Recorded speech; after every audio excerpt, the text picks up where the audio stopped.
Hi, it's Sarah here from Your True Self, and thank you for watching my channel today. I've just got back from yoga and I have been listening to a podcast in the car, which I spoke about on my podcast episode called Feel Better, Leave More, which is Dr. Rangan Chatterjee's podcast. And it's just left me feeling really enthused to talk. So I just thought, well, I'll just talk while I've got the energy about this subject to talk about. And it's made me want to talk about my career because I said I was going to do not a podcast. I didn't do a podcast. I said I was going to do a recording about this some time ago, and so that's what I'm going to do today. And I've talked briefly about this in other videos that I've made. So basically, I'll start from the beginning. So as I say, probably most times, I'm a GP working in the NHS. And I am frustrated with my job, and I feel that it doesn't allow me to provide the best care that I can for people, and I am looking for ways to try and change that. And so this all started for me when I was at medical school. So I finished my first year of medical school and I wasn't really sure that I was doing the right thing by going back for the second year, but obviously I did because I'd worked really hard to get into medical school. It's really difficult to get in, and so I obviously didn't want to just throw my place away. So I finished medical school, which is 5 years, and then I went on to be what's called an F1 doctor, which is your first year after you've qualified, and you get your full license to practice after this year, and then you go on to something called F2. So they are jobs where you spend 4 months of the year for 2 years in different specialties, learning about different types of work, trying to decide, because at the beginning of F2, so in your fourth 4-month post, you have to decide what you want to be forever. So this is quite a daunting concept considering you haven't been actually working as a doctor for very long.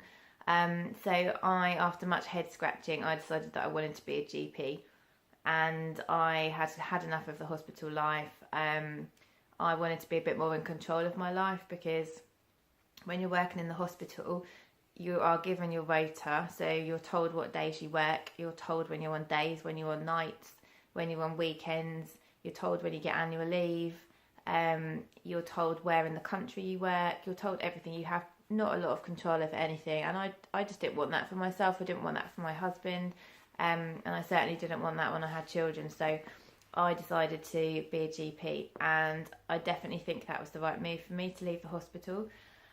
But GP has its own frustration. So the good points about being a GP is that I'm in control of my life completely. So I can choose how many days a week I work. I can choose which surgery I want to work in. I can work anywhere in the UK. I could locum. I could do a small amount of GP and have other areas of expertise that I worked in privately or in the NHS. So I am much more in control, and I really like that because I didn't like being dictated to about what I was going to be doing with my life. The main frustration is the confines of the system. So I am a person who likes thinking outside the box. I am very creative, and if I feel that I'm being pigeonholed down one route, I don't really like it very much. And medicine today is very guideline based, and it takes away quite a lot of what I think probably used to be a creative art, being a doctor. It's very now, we're having targets, we're having protocols, we're having guidelines, and it's a very, what's the word? I can't know what the word is. It's very much based around being defensive.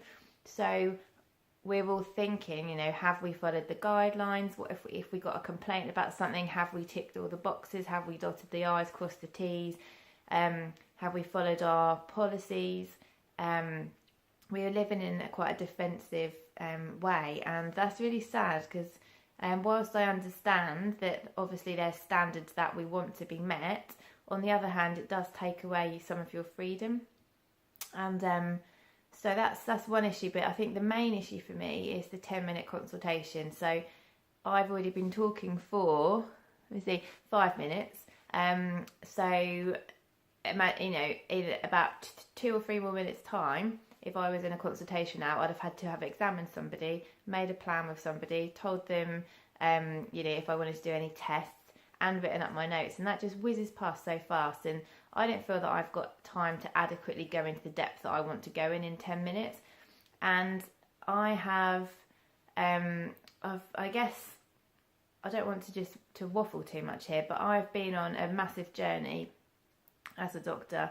I've had times where everything's been reasonably okay, times when I've literally got home and cried from work every day because I've been so unhappy doing it. And I think things really changed for me when I had my daughter, which she's now 4, because I had maternity leave, obviously, and I had a year away from work. And when I went back, I didn't want to be going back to doing something and being away from her, which made me unhappy. And so I sort of started thinking, what can I do? How can I change things? And nothing, there was a lot of thinking and not really much direction. And then I had my little boy, who is now 1. So I had another maternity leave, and I thought, I really, really have to do something. I can't just carry on as I am. So I signed up for a careers course, which I'm not going to talk about in massive depth, just because I don't feel that it's fair to the careers team to talk too much about the course unless you're a participant.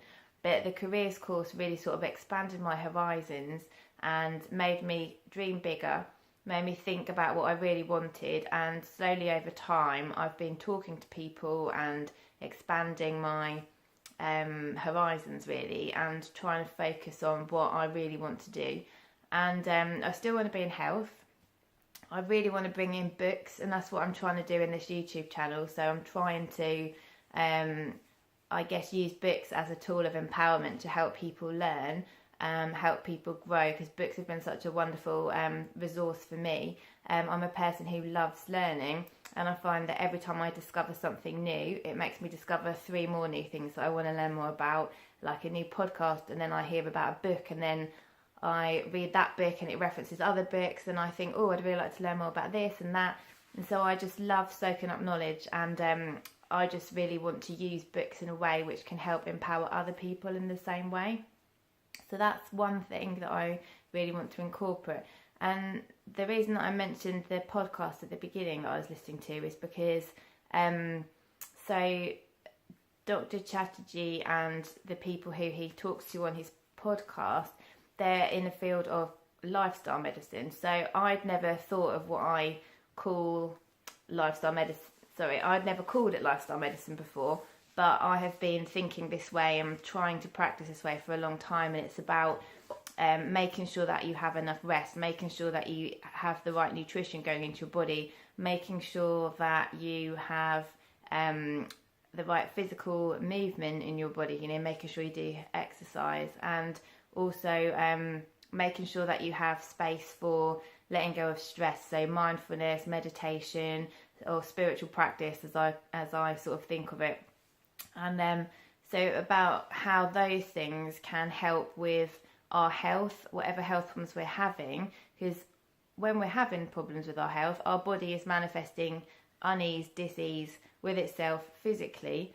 And so I think if we just swallow the pills and expect it to go away, I don't think that's going to happen. I really think we need to be looking on a deeper level. Why might this have happened? What can I do about it on a much bigger scale than just swallowing some tablets? And my frustration with my job really comes from, one, people who feel that all they want to do is swallow the tablets. I find that a difficult concept of why people aren't as invested in their health as I am, I suppose.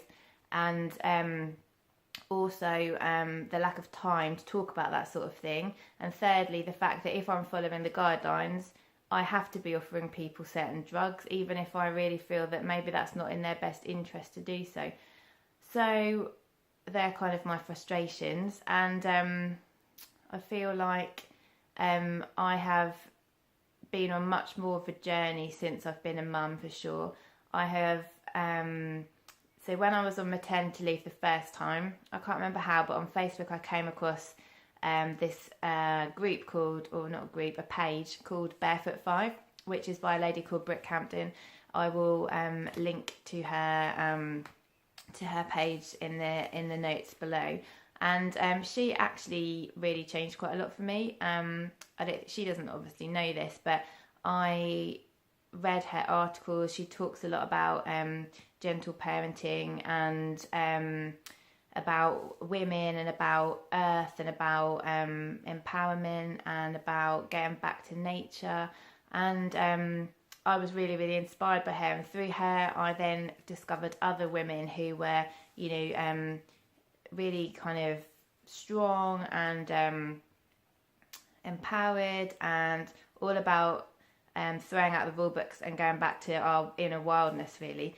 And through that really started me on this journey of being outdoors more, of I don't know how to really even put it into words. It opened up a network of people for me on social media, really, who I hadn't come into contact with before. And each person that I came into contact with seemed to then open up more doors and more learning for me. And this journey has just kind of like blown all of my ideas open from all the, I don't know if this is what I want to do, I don't know if I can do this. And it's kind of slowly pushing me forward onto a path where I feel like I can fulfill what I see as my role more deeply.